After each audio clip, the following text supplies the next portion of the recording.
Hello students, आज हम इस वीडियो में पढ़ने जा रहे हैं about the chemical classes of the hormones.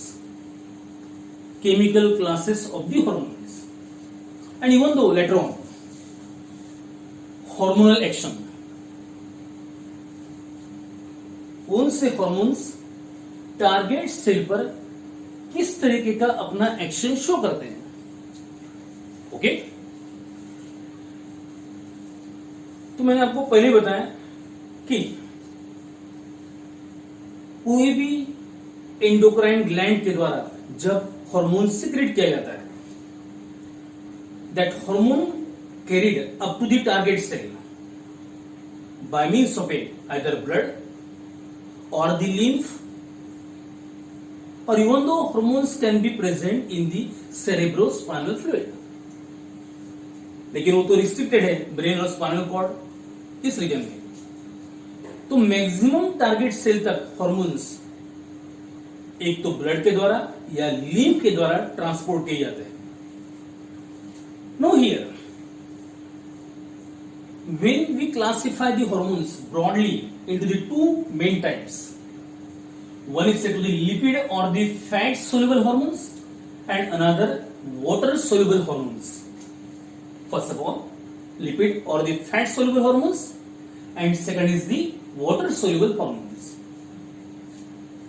Okay, तो आज हम क्या स्टडी कर रहे हैं रिगार्डिंग दैट लिपिड और द फैट सोल्यूबल हार्मोन्स, उनके टाइप्स और examples and then the action of that lipid or the fat soluble hormone on the target cell। तो कैसे टारगेट सेल पर एक्ट करते हैं।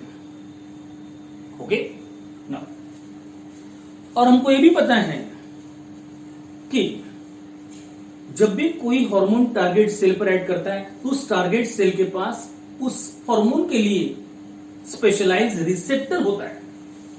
उस रिसेप्टर के द्वारा वो हार्मोन को रिसीव करता है। Okay, and the formation of a hormone receptor complex,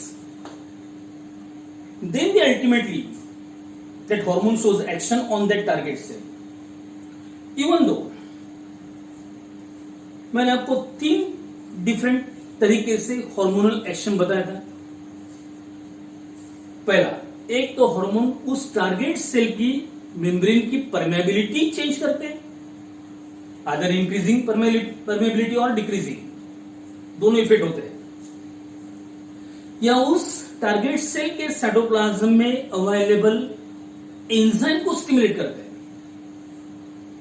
या थर्ड एक्शन उस टारगेट सेल के न्यूक्लियस के अंदर होने वाला न्यूक्लियर डीएनए, उस डीएनए पर रहने वाला पर्टिकुलर जीन, उस जीन को स्टिमुलेट करते हैं, means can alter the gene action. Okay, तो 3 तरीके का एक्शन हो सकता है। लेकिन पहले about the chemical classes of the hormones. First of all, lipid और the fat soluble hormones. Lipid और the fat soluble hormones. First point, these lipid or the fat soluble hormones are directly crosses the plasma membrane। ये fat soluble है, lipid nothing but the fat soluble है। These directly crosses the plasma membrane, direct entry होती है plasma membrane के through. ऐसा क्यों? क्योंकि हमको पता है कि सेल के प्लाज्मा मेम्ब्रेन किससे बने हैं? It is a lipoprotein membrane containing biomolecular lipid layer get sandwich in between the protein layers. तो 2 प्रोटीन लेयर के बीच में फिर से बायोमोलिकुलर लिपिड लेयर होती है, means plasma membrane itself contain that lipid। So such fat soluble hormones, nothing but the lipid soluble hormones, they can directly enter through the plasma membrane in that target cell। Cell के अंदर entry कर सकते हैं directly. तो इन hormones को, अब ये कौन से ऐसे हार्मोन्स है जो लिपिड सोल्यूबल है, फैट सोल्यूबल है, ध्यान में रखना है। These are mainly the 3 different hormones. First of all the steroid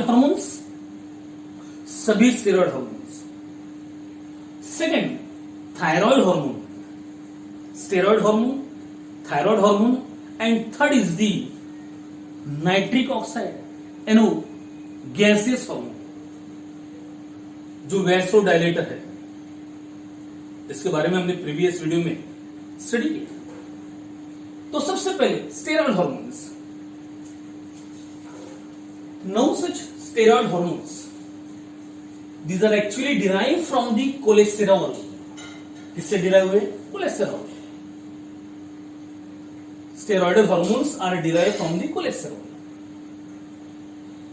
For example, aldosterone, cortisol, as well as the androgens. These are the secretions of the adrenal cortex.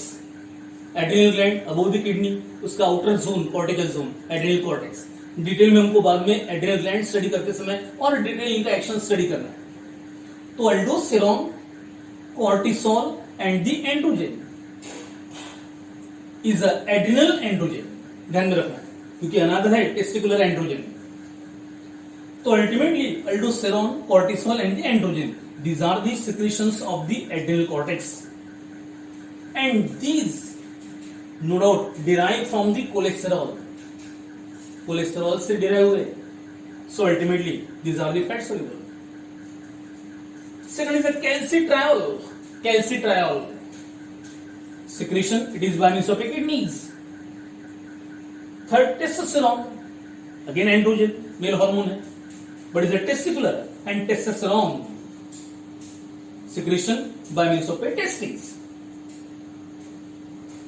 So all these, again the estrogen and the progesterone, these are the secretions of the ovaries. आपने यहां पर देखा होगा the steroid hormone, steroid, sterone, okay, cortisol, then the testosterone, estrogen, progesterone, sterone, बार बार ही आ रहा है steroid hormone, sterone, okay, इनको easily ध्यान में रख सकते हैं। तो स्टेरॉइडल हार्मोन कौन कौन से हैं? These are the aldosterone, cortisol and androgen of the adrenal cortex. Calcitriol by means of the kidneys, testosterone secretion of the testes, estrogen and the progesterone, these are the secretions of the ovaries. These are nothing but the steroid hormones. Next, second, thyroid hormone. Major thyroid hormones कौन से? T3 and T4, triiodothyronine and the tetraiodothyronine.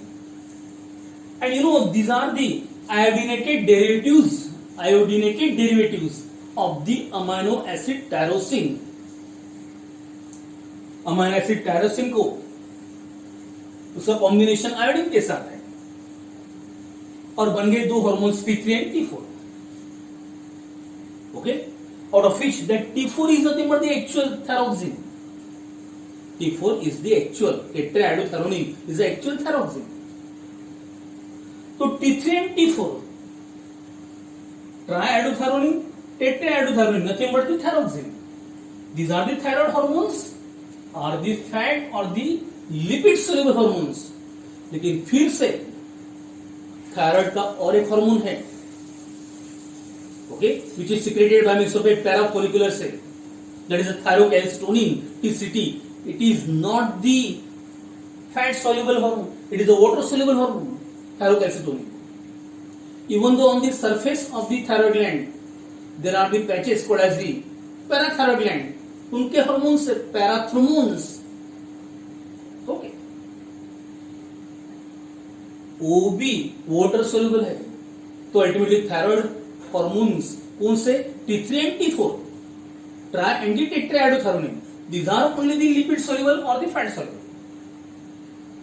Next, third, nitric oxide, which is a gaseous hormone. हमने already study किया है. It is secreted by means of endothelial cells of the blood vessels, blood capillaries, blood vessel के endothelial cells, innermost lining of the blood vessels, उनके द्वारा secrete किया जाता है. It is a hormone as well as neurotransmitter. Nitric oxide is a hormone as well as the neurotransmitter, ध्यान रखना है. As well as in the kidneys there are the specialised sales called as mesangial cells. and these mesangial cells also secreting that nitric oxide gaseous hormone which is a vasodilator, blood vessel को dilate करने वाला. It is to increase the blood flow. Okay, so in this way these are the lipid or the fat soluble hormones like a steroidal hormones, thyroid hormones, लेकिन कौन से? T3 and T4 only, and then the nitric oxide, that is the gaseous hormone.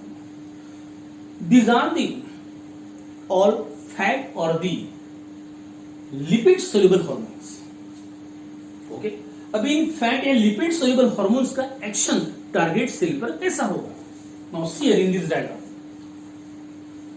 When such hormone get transported, that is the fat soluble or the lipid soluble hormone, it is a hormone. Okay.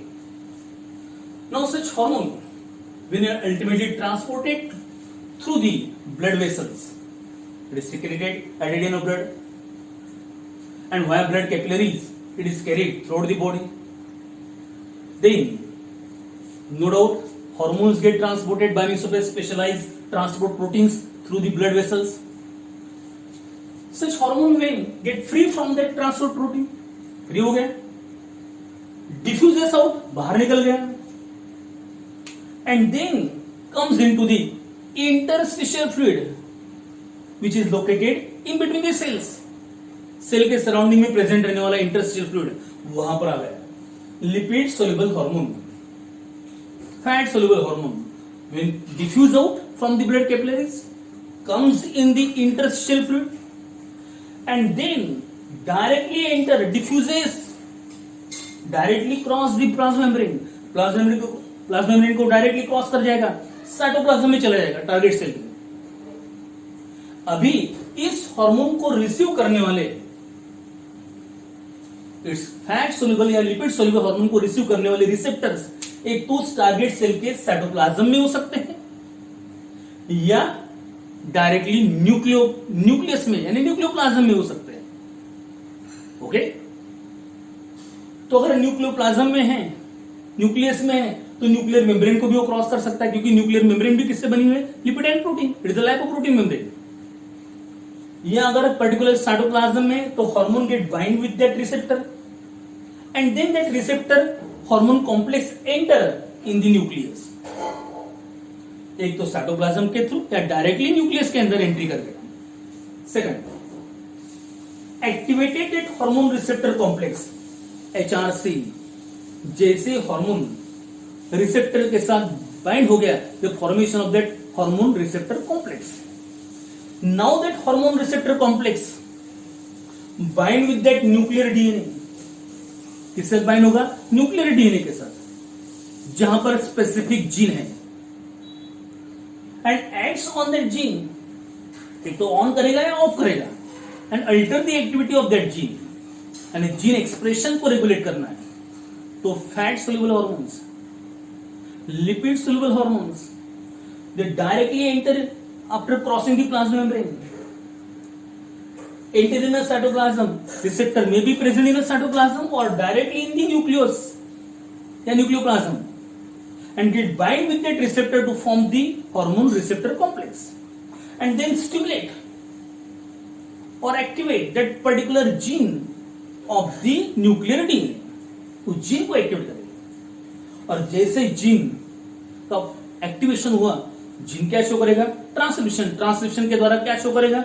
Messenger RNA formation. Messenger RNA nucleus से cytoplasm में आएगा, ribosome से bind होगा और protein synthesis में participate करेगा और एक स्पेशलाइज्ड प्रोटीन बनाएगा. यानी जीन को स्टिमुलेट किया गया to synthesise a particular type of protein. समझना है? ओके, तो फैट सोल्यूबल हार्मोन और the lipid soluble hormone directly crosses the plasma membrane, enter in the cytoplasm where they are received by means of a receptor, or directly in the nucleus where they get received by means of a receptor. Formation of a hormone receptor complex, then that hormone receptor complex directly stimulate the nuclear DNA, that particular gene region, and alter that gene activity. Okay, अगर on किया गया है gene को, तो gene क्या करेगा? Transcription show करेगा, messenger RNA बनाएगा, मैसेंजर आरएनए प्रोटीन सिंथेसिस में पार्टिसिपेट करेगा, स्पेशलाइज्ड प्रोटीन बनाया जाएगा, और ये प्रोटीन साइटोप्लाज्म में एंजाइम का काम करेगा, typical enzyme, and then via this enzyme the particular metabolic function get controlled. Okay, या अगर ऑफ करना है जीन को तो जीन की एक्टिविटी को स्टॉप कर देगा। ओके, इसका मतलब डायरेक्टली हार्मोन किस पर ऐड करते हैं? जीन पर ऐड करने वाले hormone directly crossing the plasma membrane, nuclear membrane, and directly stimulate or acts on the nuclear DNA, particular gene, and alter the functioning of that gene. Okay? इसलिए इनका action कैसा होगा? धीरे धीरे वो एंट्री करेंगे, डिफ्यूज होंगे, प्लाज्मा मेम्ब्रेन को क्रॉस करेंगे, साइटोप्लाज्म से बाद में न्यूक्लियस में जाएंगे, न्यूक्लियस में डीएनए को यानी जीन को स्टिमुलेट करेंगे, फिर जीन मैसेंजर आरएनए बनाएगा, फिर वो प्रोटीन सिंथेसिस होगा, प्रोटीन बनेगा, वो एंजाइम करके ऐड होगा, और फिर उस एंजाइम के द्वारा पर्टिकुलर मेटाबॉलिक फंक्शन को कंट्रोल किया जाएगा।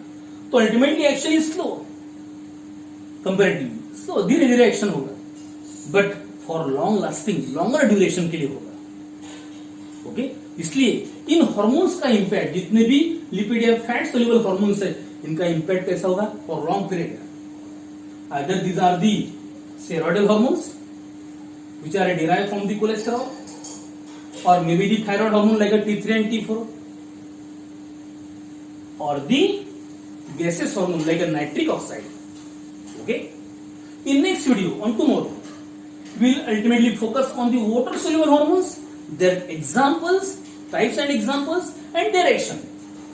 Okay, तो आपको अभी प्रिपेयर करना है लिपिड या फैट सोल्यूबल हार्मोन्स, उनके एग्जाम्पल और उनका एक्शन डायग्राम प्रिपेयर करना है exam point of view. Okay,